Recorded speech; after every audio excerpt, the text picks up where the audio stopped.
Guys, welcome to my YouTube channel education for all. तो आज हम फिर से एक नए टॉपिक के साथ शुरुआत करने जा रहे हैं। हमारा जो टॉपिक है वो है बेसिकली आज का approaches to rural community development.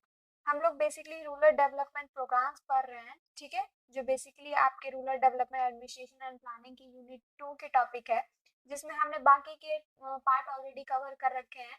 मैंने पार्ट 8, पार्ट 9 एंड पार्ट 10 इससे पहले मैंने बना रखा है। और आज का वीडियो में मैं आपको पार्ट 8 जिसका टॉपिक है approaches to rural community development, वो बेसिकली मैं कवर कराऊंगी। ठीक है, तो स्टार्ट करते हैं अपना आज का टॉपिक। तो वो है क्या, रूरल डेवलपमेंट। तो सबसे पहले हम जानते हैं कि रूरल डेवलपमेंट क्या होता है। तो मैंने आपको ऑलरेडी बता दिया था कि रूरल डेवलपमेंट का मतलब क्या होता है।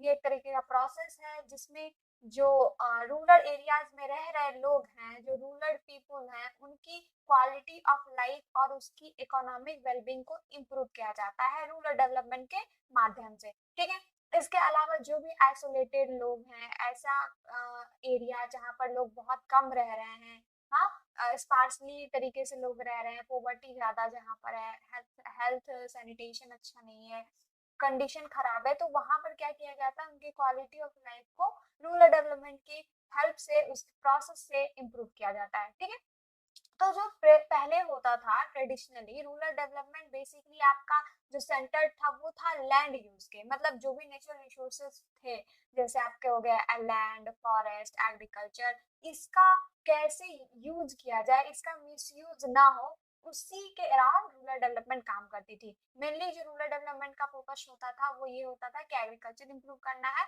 और फॉरेस्ट्री जो भी नेचुरल रिसोर्सेज हैं उनका क्या करना है, उनको सस्टेनेबल बनाना है, उनका इम्प्रूवमेंट करना है, उनको इनहांस करना है। ठीक है, लेकिन आज का टाइम जो है, जैसे जैसे अर्बनाइजेशन इंक्रीज हो रही है, जैसे ग्लोबल प्रोडक्शन नेटवर्क में चेंज आ रहा है, उससे जो हमारा रूरल एरियाज है उसका भी नेचर क्या हो गया है, ट्रांसफॉर्म हो गया है। तो अब जो रूरल डेवलपमेंट्स होता है उसमें आपको हर एक तरीके की चीजें, हर एक फैक्टर, हर एक एक्सेप्ट, सभी चीज को डील किया जाता है, चाहे वो एग्रीकल्चर हो, हेल्थ हो, सैनिटेशन हो, फूड हो, बेसिक नीड्स हो, सारी चीजें रूरल डेवलपमेंट आती है। क्योंकि अभी भी रूरल डेवलपमेंट जो है वो हमारे कंट्री के ओवरऑल डेवलपमेंट का क्या है, कोर है। मैंने पहले ही बता दिया था कि हमारे कंट्री का जो पॉपुलेशन है उसका 2/3 हिस्सा अभी भी किस पे डिपेंड करता है, एग्रीकल्चर पे। किसके लिए, अपने लाइवलीहुड पे। जो हमारा 1/3 है रूरल इंडिया, मतलब जो हमारा 1/3 पॉपुलेशन है इंडिया का, वो कहाँ है, आपका बिलो द पॉवर्टी लाइन है। मतलब ये मैंने आपको पहले ही बता दिया था कि जो 2/3 कंट्रीज की पॉपुलेशन है वो कहाँ पर डिपेंड कर रही है, एग्रीकल्चर में। लेकिन अनफॉर्चुनेटली जो 1/3 लोग हैं, जो 1/3 रूरल इंडियाज हैं, जो गाँव में रह रहे लोग हैं, वो क्या है, अभी भी पॉवर्टी लाइन के बहुत नीचे, उनकी स्थिति बहुत खराब है। तो देयरफॉर इट इज, तो इसलिए जरूरी ये है गवर्नमेंट के लिए कि वो क्या करे, कुछ प्रोडक्टिव करे और कुछ एनफ फैसिलिटी प्रोवाइड की करे, जिनसे इन लोगों की लाइफ क्या हो, इन लोगों की लाइफ, इनकी वेलबींग, इनकी स्टैंडर्ड ऑफ लिविंग क्या हो सके, अपग्रेड हो सके। ठीक है, तो रूरल डेवलपमेंट क्या है, तो रूरल डेवलपमेंट एक तरीके का टर्म है जिसमें बेसिकली कुछ एक्शन लिए जाते हैं, किसके लिए, तो रूरल एरियाज के डेवलपमेंट के लिए, जिनसे रूरल एरियाज, विलेजेस की इकोनॉमी को क्या किया जाए, इम्प्रूव किया जाए। तो इसमें बहुत सारे एरियाज हैं जिनको फोकस किया जाता है रूरल डेवलपमेंट में, जैसे आपका हो गया एजुकेशन, हेल्थ, उसके बाद क्या है आपका public health sanitation, women empowerment, infrastructure development, फिर उसके बाद facility for agriculture extension, availability of credit, employment opportunity, मतलब हर एक तरीके की चीजें को क्या किया गया, इंक्लूड किया गया एज अ किसमें, रूरल डेवलपमेंट के तौर पे, जिससे रूरल पुअर का, या फिर ये कह लो रूरल पीपुल की इकोनॉमी स्टेबिलिटी कह लो, या फिर स्टैंडर्ड ऑफ लाइफ कह लो, उसको क्या करना, इम्प्रूव करना। ठीक है, अब क्या आपका importance and objective of rural development. तो इम्पोर्टेंस ऑब्जेक्टिव क्या है रूरल डेवलपमेंट का, वो देख लेते हैं। तो रूरल डेवलपमेंट सिर्फ जो ऐसे मेजोरिटी ऑफ पॉपुलेशन है जो रूरल एरियाज में रह रहे हैं, सिर्फ उसी के लिए इम्पोर्टेंट नहीं है, ओवरऑल हमारे नेशन का जो इकोनॉमिक एक्सपेंशन है उसके लिए भी रूरल डेवलपमेंट क्या हुआ है, बहुत ही जरूरी है। क्योंकि अभी मैंने आपको बताया था कि 2/3 ऑफ इंडियन पॉपुलेशन कहाँ रह रही है, किस पे डिपेंडेंट है, एग्रीकल्चर पे डिपेंडेंट है। ठीक है, अभी भी हमारा जो 60% हिस्सा है या 40% हिस्सा कह लो, वो कहाँ रह रहा है, गाँव में रह रहा है। और हमारी जो इकोनॉमी है वो 60% किस पे डिपेंड करती है, आपकी एग्रीकल्चर पे डिपेंड कर रही है। तो हमारा जो रूरल डेवलपमेंट है ना, वो ओवरऑल क्या होता है, कोर होता है हमारे कंट्री के ओवरऑल डेवलपमेंट का। ठीक है, तो रूरल डेवलपमेंट को क्या कंसिडर किया गया है, as a noticeable importance consider किया गया है, जिसके प्रोसेस में हम क्या हो रहे हैं, नेशन का इवोल्यूशन कर रहे हैं या नेशन का इवोल्यूशन हो रहा है। अब ये कैसे हो रहा है मैं आपको बताती हूँ। अर्बनाइजेशन कब आया, इससे पहले देखो एग्रीकल्चर स्टार्ट हुआ, ठीक, एग्रीकल्चर स्टार्ट हुआ, प्रोडक्टिविटी हुई, उससे सिविलाइजेशन स्टार्ट हुआ, सिविलाइजेशन स्टार्ट होने के बाद धीरे धीरे क्या हुए, और भी एग्रीकल्चर डेवलपमेंट हुआ, और भी एग्रीकल्चर इम्प्रूव हुआ, इकोनॉमी आई, उसके बाद हमारा क्या हुआ, जनपद आया, महाजनपद आया। तो हमने देखा है कि जो हमारे नेशन का इवोल्यूशन हुआ है, जो भी नेशन के इवोल्यूशन के दौरान चीजें चली है, वहां पर कौन इम्पोर्टेंट रोल प्ले किया है, तो एग्रीकल्चर और रूरल डेवलपमेंट, ठीक है। तो बेसिकली ओवरऑल व्यू क्या होता था कि हमें क्या करना है, एग्रीकल्चर इम्प्रूव करनी है, इनहांस करनी है, प्रोडक्टिविटी इंक्रीज करनी है, इससे क्या होगा, ओवरऑल नेशन का इवोल्यूशन होगा, नेशन का क्या होगा, एक्सपेंशन होगा।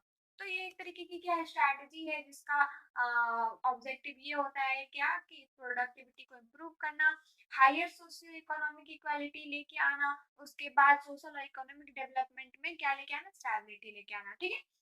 जो प्राइमरी टास्क रहा है वो ये है, जो भी फैमिली होती है, जो बेसिकली हमारे रूरल पॉपुलेशन के 70% हिस्से में अभी भी वो एग्जिस्ट करती है, उसको क्या करना, सफिशियंट बनाना, उनको हेल्दी फूड क्या करना, अवेलेबल कराना। उसके बाद जो सेकेंडरी टास्क है वो ये है कि इंश्योर करना कि उन्हें क्या हो, क्लॉथिंग और फुटवेयर की अवेलेबिलिटी हो, उनको एक क्लीन एनवायरनमेंट मिले, हाउस मिले, मेडिकल अटेंशन हो, फिर उसके बाद रिक्रिएशनल प्रोविजन उन्हें दी जाए, एजुकेशन, ट्रांसपोर्ट, कम्युनिकेशन, सारे तरीके की चीजें रूरल एरियाज में प्रोवाइड की जाए, जिनसे उनके स्टैंडर्ड ऑफ लिविंग क्या हो, एनहांस हो, इससे हमारे ओवरऑल कंट्री का एक्सपेंशन हो। अब ऑब्जेक्टिव क्या है वो हम देख लेते हैं। तो ऑब्जेक्टिव पहला क्या था कि प्रोडक्टिविटी और वेजेस, जो भी रूरल पीपुल है उनकी प्रोडक्टिविटी और वेजेस को इम्प्रूव करना। दूसरा, जो एम्प्लॉयमेंट पॉसिबिलिटी है, मतलब गारंटी करना कि हम क्या करें, इंक्रीज करें, क्विक एम्प्लॉयमेंट पॉसिबिलिटी प्रोवाइड करके दें, ठीक है। मतलब रूरल एरिया में एम्प्लॉयमेंट पॉसिबिलिटी की गारंटी करना और उन्हें प्रोवाइड करना। देन उसके बाद जो भी अनएम्प्लॉयमेंट है उसको क्या करना, डिमोलिश करना, हटाना, और क्या लेके आना, एक बेटर प्लान लेके आना, जिससे क्या हो, सभी को ओवरऑल एम्प्लॉयमेंट मिले, और कुछ जो भी अंडर एम्प्लॉयमेंट है उनके लिए भी कुछ इंसेंटिव या कुछ प्रोडक्टिविटी लेके आना। उसके बाद ये गारंटी करना कि जो भी अंडर प्रिविलेज्ड पॉपुलेशन है उनके स्टैंडर्ड ऑफ लिविंग को क्या किया जाए, इंक्रीज किया जाए। उसके बाद उन्हें जो बेसिक नीड्स है वो प्रोवाइड की जाए, जिसमें आपका element education, health care, clean drinking water, rural road, ये सारी चीजें आती है, ठीक है। अब कौन कौन से डिफरेंट अप्रोचेज हैं रूरल डेवलपमेंट के इंडिया में, वो हम देख लेते हैं। तो ऐसा कोई यूनिवर्सली एक्सेप्टेड अप्रोचेज नहीं है रूरल डेवलपमेंट का। ये बेसिकली एक तरीके की चॉइस है जो टाइम, स्पेस और कल्चर से ही इन्फ्लुएंस हुआ है, ठीक है।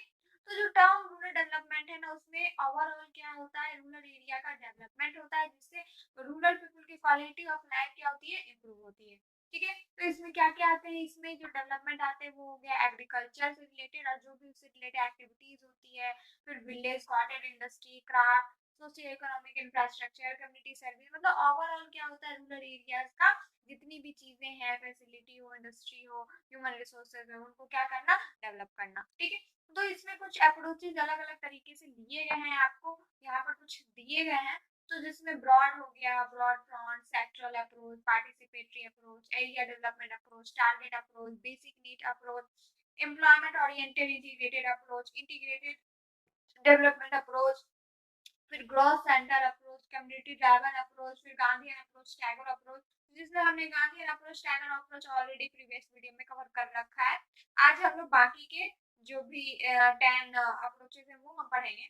तो पहला हमारा क्या है, आपका ब्रॉड फ्रंट डेवलपमेंट अप्रोच। तो ये क्या है, तो बेसिकली जो कम्युनिटी डेवलपमेंट है और जो पंचायती राज है वो डिस्क्राइब किसको करती है, ब्रॉड फ्रंट डेवलपमेंट को। मतलब एक क्या होना, आगे लेवल पे, मतलब जो विलेज गार्ड के तौर पे ये कह लो, या फिर विलेज वेलफेयर के तौर पे, जो एक फ्रंट फुट पे जो डेवलपमेंट स्ट्रेटेजीज बनाई जाती है, उससे वो कहाँ से इन्फ्लुएंस हुई है, ब्रॉड फ्रंट डेवलपमेंट अप्रोच से, ठीक है। तो इसका बेसिकली एम था क्या, कि विलेज में डेवलपमेंट लेके आना, जिसमें वो सारे स्फीयर को क्या किया जाएगा, कवर किया जाएगा, जिसमें आपका agriculture, animal husbandry, rural industry, communication, health, education, women welfare, social affair, सारे तरीके के स्फीयर को क्या किया जाए, कवर किया जाए। और ये कैसे कवर होगा, जब कोई फ्रंट में आके चीजें करेगा। तो फ्रंट में आके चीजें कौन करेगा? तो जो पंचायती राज सिस्टम है, कम्युनिटी डेवलपमेंट है, कम्युनिटीज बेसिक ग्रुप बना के वो अपना अप्रोच देंगे कम्युनिटी डेवलपमेंट। तो ये सारे ऐसे क्या है, ब्रॉड फॉर्म डेवलपमेंट अप्रोच है। अर्ली 50 में जो रूरल डेवलपमेंट बेसिकली किससे स्टार्ट हुआ था? यही ब्रॉड डेवलपमेंट अप्रोच से ही स्टार्ट हुआ था, जिसमें क्या था आपका कम्युनिटी डेवलपमेंट प्रोग्राम्स था। उसके बाद एनईएस था जो इसको बेसिकली 1952 में इनिशिएट किया गया था। और ये दोनों प्रोग्राम किसके अंदर आए थे? यही आपके ब्रॉड फॉर्म डेवलपमेंट अप्रोच के अंडर आए थे। तो सीडीपी मतलब कम्युनिटी डेवलपमेंट प्रोग्राम जो भी है वो एक तरीके का क्या रहा, होलिस्टिक अप्रोच रहा, लेकिन ये उतना ज्यादा सक्सीड नहीं कर पाया जैसा कि सोचा गया था। जो भी इम्पैक्ट आए इस प्रोग्राम के वो क्या रह गए, लिमिटेड रह गए।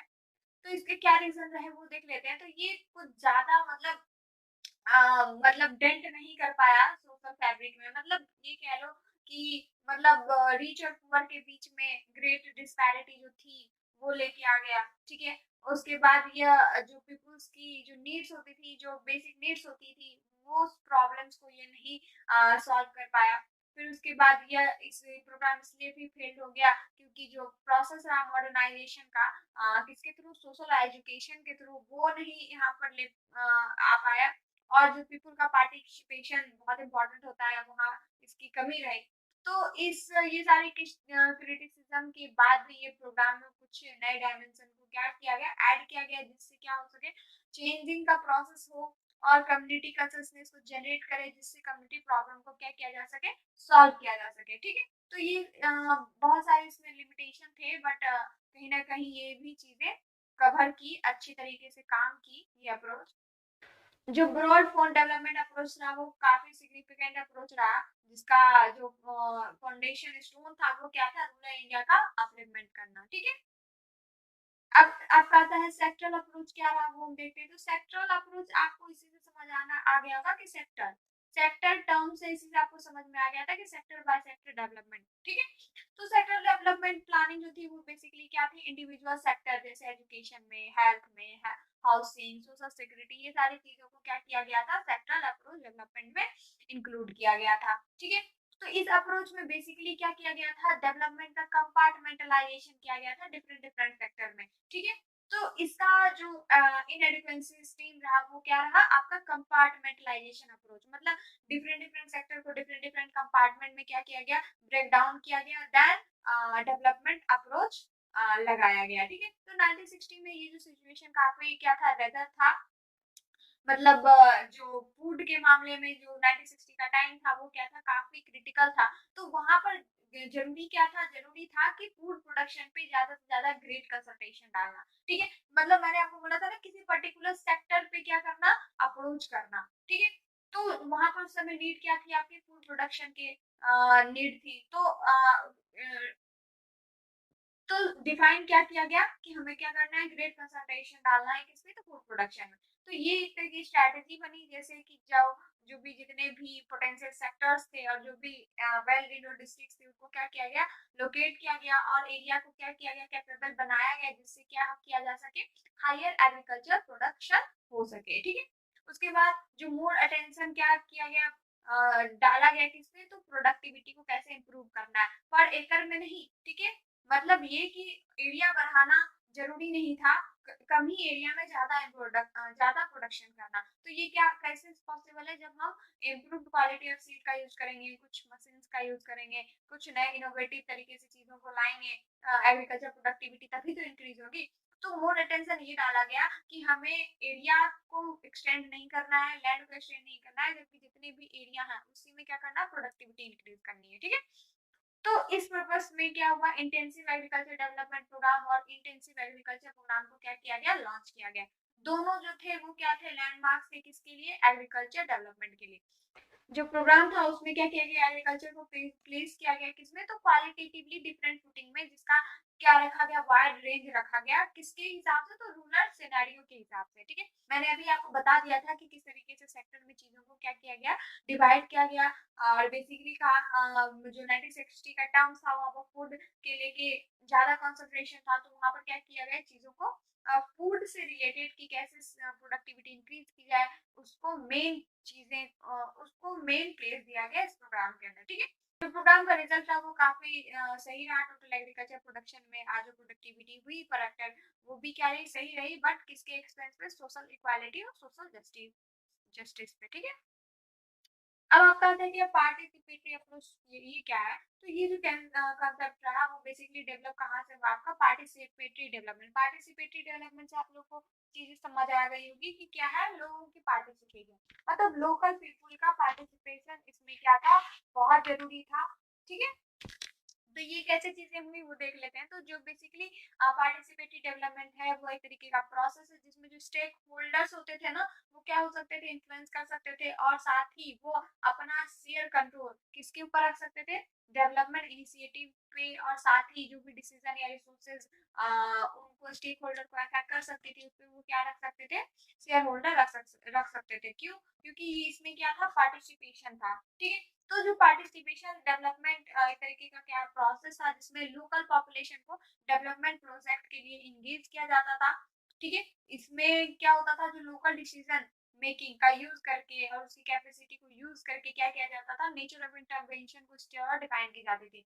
बेसिकली जो पार्टिसिपेटरी अप्रोच था वो क्या था, वो बेसिकली था कि जो भी स्किल डेवलपमेंट या लोकल रिसोर्स जनरेशन करके उसके बेसिस पे क्या करना, कैपिटल एक्युमुलेशन का लोकलाइजेशन को अचीव करना। ठीक है, उसके बाद जो एसेंशियल फीचर रहा पीडी का वो क्या था, वो सोशल मोबिलाइजेशन। मतलब सिंपल सा इसमें था कि जो जितने भी लोकल पीपल्स होते थे वो क्या होते थे, डिफरेंट डिफरेंट प्रोजेक्ट्स पे, डेवलपमेंट प्रोजेक्ट्स पे अपनी अपनी राय देते थे। ठीक है, वो भी इंक्लूड होते थे, क्योंकि ओवरऑल डेवलपमेंट तभी होगी जब सारे लोग क्या होंगे, डेवलपमेंट अप्रोच की तरफ बढ़ेंगे, अपने अपने प्रॉब्लम क्या करेंगे, शेयर करेंगे।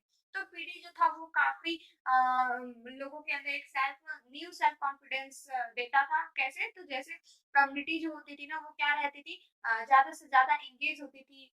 कोई भी नया एम्बिशियस प्रोजेक्ट आता था तो उसमें वो क्या करती थी, अपने आप को एंगेज करती थी, और साथ में कलेक्टिव एक्शन और मैनेजमेंट जो भी होता था वो उसमें वो क्या होती थी, इन्वॉल्व होती थी। ठीक है, तो इसमें ग्रुप्स ऑफ पार्टिसिपेशन होता था। ठीक है, अब क्या है आपका एरिया डेवलपमेंट अप्रोच। तो ये क्या है, बेसिकली ये जो अप्रोच था इसमें आपको जो भी एरिया का डेवलपमेंट होता था वो सिर्फ और सिर्फ मतलब डेवलपमेंट मतलब एडिक्वेट इंफ्रास्ट्रक्चर के डेवलपमेंट पे डिपेंड नहीं रहती थी, बल्कि इसके अलावा ना बहुत सारे जो भी फैक्टर होता था जिसमें लोकल इकोनॉमी को क्या किया जाता था, प्रोडक्शन इंफ्रास्ट्रक्चर के अराउंड एक्टिवेट किया जाता था। ठीक है, अदर वर्ड में कहे तो क्या किसी भी एरिया के डेवलपमेंट के लिए या फिर स्पेशल या फंक्शनल इंटीग्रेशन बहुत ही जरूरी होती है। ठीक है, अब ये क्या है, तो जब भी कोई रूरल ग्रोथ होता है तो उसका सेंटर क्या होता है कि एक आइडियल लोकेशन तय करना। ठीक है, किसके जिसका प्रोविजन हो, इंफ्रास्ट्रक्चर फैसिलिटी उसका जो भी हिंटरलैंड्स हो उसके रिगार्डेड बेसिक प्लानिंग यूनिट करना। कैसे, तो इंटीग्रेटेड मतलब मल्टी सेक्टरल प्लानिंग, जिससे क्या किया जाए, एक इंटीग्रेटेड डेवलपमेंट ऑफ एरिया का हो। तो जो बेसिकली अप्रोच था इसमें क्या किया जाता था, जो भी एरिया मतलब पॉवर्टी एरियाज होता था उसको कंसिडरेशन में लिया जाता था, और एक बैलेंस क्या किया जाता था, प्रोवाइड किया जाता था किसके किसके बीच। तो जो भी जितने भी सेक्टरल एक्टिविटीज होती थी और जो भी स्पेशल पैटर्न होते थे ग्रोथ के, उनके बीच में क्या किया जाता था, बैलेंस किया जाता था। इसके अलावा यह उतना ज्यादा इंश्योर नहीं करता था कि इकोनॉमिक ग्रोथ को क्या किया जाए, सभी क्लासेस और कम्युनिटीज में क्या किया जाए, इक्वली शेयर किया जाए। कहाँ पर, तो रूरल एरियाज में। अब आता है आपका टारगेट अप्रोच क्या है, ये देख लेते हैं। तो मतलब in order to accommodate the lagging sector या region, rural development was reconsidered to highlight the improvement. देखो कोई भी जगह चीजों को नए तरीके से स्थापित करने के लिए वहाँ क्या किया जाता था, जो लेगिंग सेक्टर्स होते थे या फिर ऐसे एरियाज होते थे जहाँ पर क्या है, रूरल डेवलपमेंट को करना बहुत ही जरूरी है। तो उसको क्या किया जाता था, ऐसे ऐसे सेक्टर जो क्या हो रहे हैं, लैग कर रहे हैं, ऐसे रीजन जो क्या हो रहे हैं, लैग कर रहे हैं, वहां पर क्या किया जाता था, रूरल डेवलपमेंट को नए तरीके से लाया जाता था, जिससे जिसमें क्या हाईलाइट होते थे कि वहाँ के जो भी ग्रुप ऑफ पीपल है, जो भी स्पेशलाइज ग्रुप ऑफ पीपल है, उनके सोशल और इकोनॉमिक लाइफ को क्या किया जाए, इम्प्रूव किया जाए। ठीक है, इसमें टारगेट ग्रुप रखा जाता था, कंसिडर्ड किया जाता था। तो टारगेट ग्रुप में क्या क्या आ जाते थे, तो जो भी मार्जिनल्स होते थे, स्मॉल फार्मर्स या फिर लैंडलेस एग्रीकल्चर लेबरर। ठीक है, इनके लिए एक स्पेशल प्रोग्राम चलाया जाता था जैसे इसमें आपका स्मॉल फार्मर डेवलपमेंट एजेंसी हो गया, मार्जिनल फार्मर डेवलपमेंट एजेंसी हो गया, ये सारी चीजें मतलब एक टारगेट ग्रुप को क्या किया जाता था, रूरल डेवलपमेंट शेयर किया जाता था। तो इनके लिए डिफरेंट डिफरेंट प्रोग्राम्स चलाए जाते थे। तो ये नोटिस किया गया कि जो टारगेट ग्रुप अप्रोच था वो क्या दे रहा था, एक बेटर रिजल्ट दे रहा था। कहाँ पर? जहाँ पर इंफॉर्मेशन फैसिलिटी क्या हो, सेटिस्फैक्टरी रह रही थी, और एडमिनिस्ट्रेटिव और साथ ही जो भी ऑर्गेनाइजेशन अरेंजमेंट था वो क्या था, हो रहा था, रीजनेबली स्ट्रांग हो रहा था। ठीक है, तो ये अप्रोच काफी क्या रहा, रीजनल इम्बैलेंस के लिए करेक्शन का भी काम किया। ठीक है, इसमें मैंने प्रोग्राम चलाए गए, जैसे ट्राइबल एरिया डेवलपमेंट प्रोग्राम हो गया, hill area development program, drought prone area development program, desert development program, command area, ये सारे क्या रहे, काफी इम्प्लीमेंटेशन के टर्म में काफी सक्सेसफुल रहा है। ठीक है, अब आता है आपका बेसिक नीड अप्रोच। तो बेसिक नीड अप्रोच क्या, ये देख लेते हैं। तो बेसिक नीड अप्रोच जो बेसिकली है वो किसको प्रायोरिटी देती है, जो भी मिनिमम स्टैंडर्ड ऑफ चीजें होती है, जो बेसिक नीड्स होती है किसकी, तो किसी भी इंसान की। ठीक है, तो कुछ ऐसी मिनिमम नीड्स को क्या करना, प्रेगनेंसी देना, जो क्या करे, पुअर के स्टैंडर्ड ऑफ लिविंग को क्या करता हो, इम्प्रूव करता हो। और इसी को क्या किया गया, मिनिमम नीड को ही सेंट्रल कंसर्न रखा गया ओवरऑल डेवलपमेंट प्लानिंग में। ठीक है, कि लोगों को क्या देना, बेसिक नीड्स का, बेसिक नीड्स तो देनी ही देनी है। तो इसका कंट्रीब्यूशन ये था, ऐसा फॉर्मुलेशन तैयार करना, ऐसा डेवलपमेंट स्ट्रेटेजी तैयार करना जिसका एम क्या हो, पॉवर्टी को क्या करे, वो रिड्यूस करे, इनइक्वालिटी को रिड्यूस करे, ग्रोथ किसमें, एम्प्लॉयमेंट और डिस्ट्रीब्यूटिव जस्टिस में प्रमोट करे। ठीक है, जो बेसिक नीड रहा इस कंसेप्ट का वो ये था कि यह वाइडर स्कोप रखा किसमें, तो पर्सनल और सोशल कंजम्पशन में, इसके अलावा human rights, people participation, employment, growth with justice, ये सारी चीजों में काफी वाइडर स्कोप रहा है इसका। इसमें आपको मिनिमम नीड्स प्रोग्राम जो इंडिया में इंट्रोड्यूस किए गए थे 1974 में, first year of plan period में, वो इसी के टाइम पे स्टार्ट किया गया। जो भी फिफ्थ प्लान प्रपोज किया गया है एमएनपी के अंदर, इसका ऑब्जेक्टिव ये था कि बेसिक सर्विसेज और फैसिलिटी का नेटवर्क स्टैब्लिश करना, जिससे क्या हो, सोशल कंजम्पशन हो सभी एरियाज में, कहाँ तक, तो नेशनली। ठीक है, और विद इन अ स्पेसिफिक एक लिमिट, मतलब एक लिमिटेड टाइम ऑफ फ्रेम को रखा गया, उसी के अंदर पूरा नेशनली क्या करना था, सोशल कंजम्पशन करनी थी। उसके बाद क्या, यह काफी इसेंशियल प्रोग्राम रहा किसके मामले में, तो ह्यूमन रिसोर्सेज के इन्वेस्टमेंट के मामले में। ठीक है, और यह भी देखा गया कि इस प्रोग्राम की तरफ, प्रोग्राम की वजह से जो भी पॉवर्टी लाइन के नीचे रहने वाले लोग से उनकी लिविंग ऑफ लाइफ क्या हुई, इम्प्रूव हुई। ठीक है, उसके बाद जो भी प्रोडक्टिविटी रही, या फिर ये कह लो कि पुल की, या फिर उनके क्वालिटी ऑफ लाइफ की एफिशिएंसी को क्या किया गया, इम्प्रूव किया गया इस प्रोग्राम के थ्रू, अप्रोच के थ्रू। ठीक है, अब आता है एम्प्लॉयमेंट ओरिएंटेड इंटीग्रेटेड अप्रोच क्या है, वो देख लेते हैं।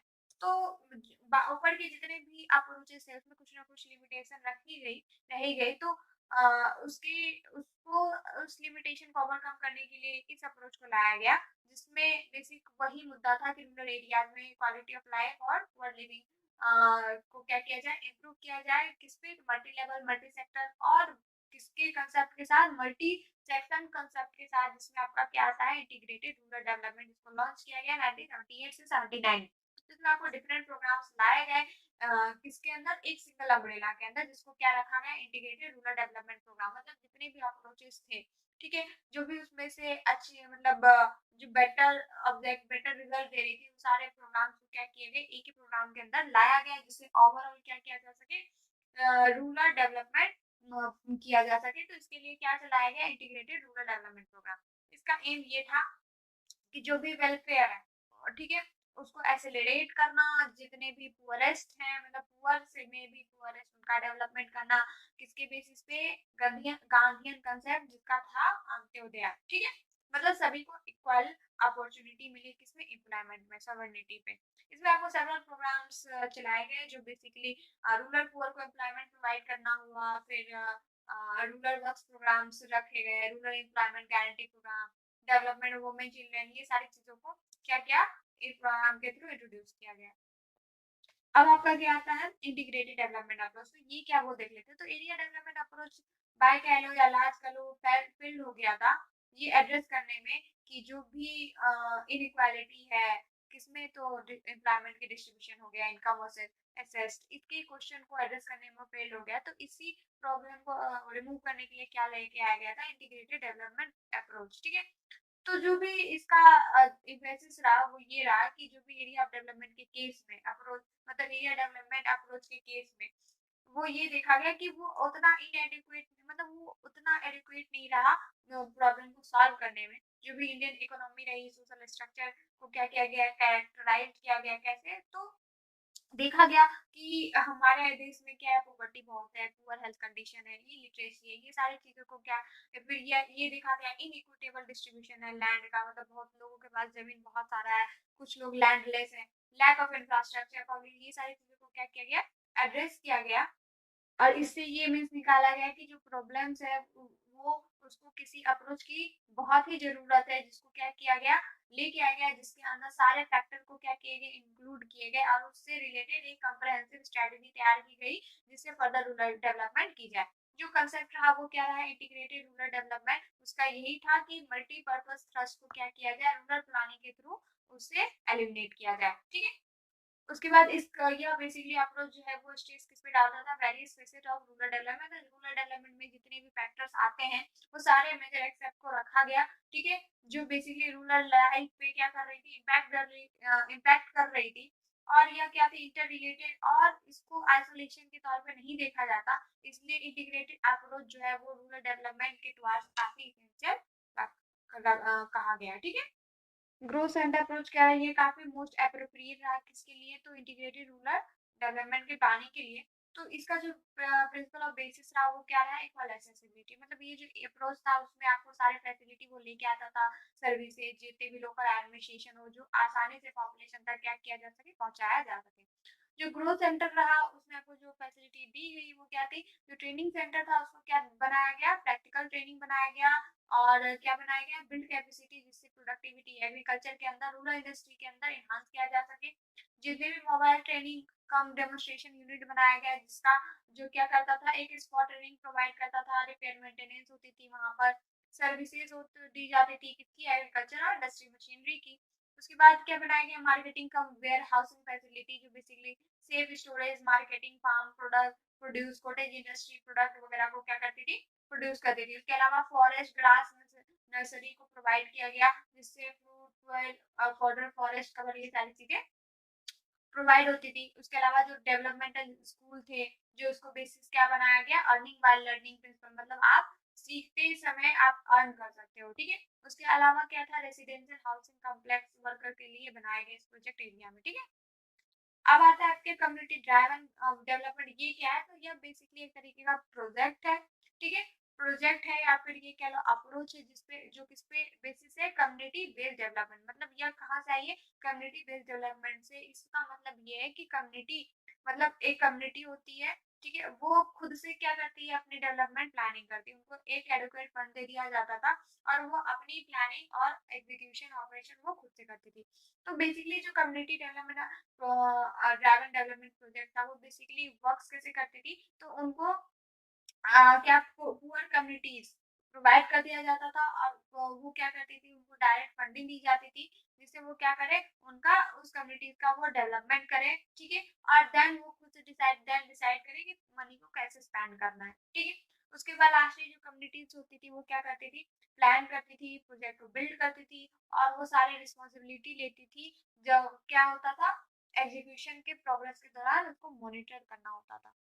जो इस अजम्पशन, मतलब सीडीडी प्रोजेक्ट के अंदर जो भी जम्पशन थे वो क्या है, तो बेसिकली कम्युनिटी ही इसमें बेस्ट जजेस होती थी, वही देखती थी कि कौन से लाइफ्स और लाइवलीहुड्स को कैसे इम्प्रूव करना है। उन्हें क्या किया जाता था, adequate resources and information provide कर दी जाती थी, देन वो खुद से क्या करते थे, अपने आप को ऑर्गेनाइज करते थे एंड इमीडिएट नीड प्रोवाइड करते थे। जो सीडीडी प्रोग्राम था वो बेसिकली पीपल के ट्रस्ट से ही मोटिवेट होता था, और इसमें पीपल का changing their on environment, people's का जो भी ऑन एनवायरनमेंट होता था उनको चेंज करना कैसे, तो एक पावरफुल फोर्स डेवलपमेंट के साथ। ठीक है, उसके बाद पुअर पीपल को एसेट और पार्टनर की तरह ट्रीट करना डेवलपमेंट प्रोसेस में। तो इसमें सीडीडी काफी कॉस्ट इफेक्टिव माना जाता था, किसके, तो एनजीओ बेस्ड प्रोग्राम के। तो सीडीडी काफी सपोर्टेड भी रहा, या बेसिकली जो भी कम्युनिटी ग्रुप्स थे उसको स्ट्रेंथन और फाइनेंसिंग करती थी। इसके अलावा जितनी भी फैसिलिटिंग कम्युनिटी में आपको इंफॉर्मेशन को एक्सेस करना हुआ या फिर कोई भी इन्वायरमेंट को इनेबल करना हो पॉलिसी इंस्टीट्यूशन में, तो ये सारी चीजें इस प्रोग्राम के अंदर आती थी। ठीक है, तो आपका ये टॉपिक भी कंप्लीट हो गया, आपकी यूनिट 2 कंप्लीट हो गई। आगे से हम लोग नेक्स्ट वीडियो में यूनिट 3 में लेके आएंगे, बहुत जल्द लेके आएंगे। अगर वीडियो अच्छी लगे तो लाइक कर दीजिए, शेयर कर दीजिए, सब्सक्राइब कर दीजिए। बाकी आज के लिए बस इतना ही, मिलते हैं नेक्स्ट वीडियो में, तब तक के लिए बाय बाय।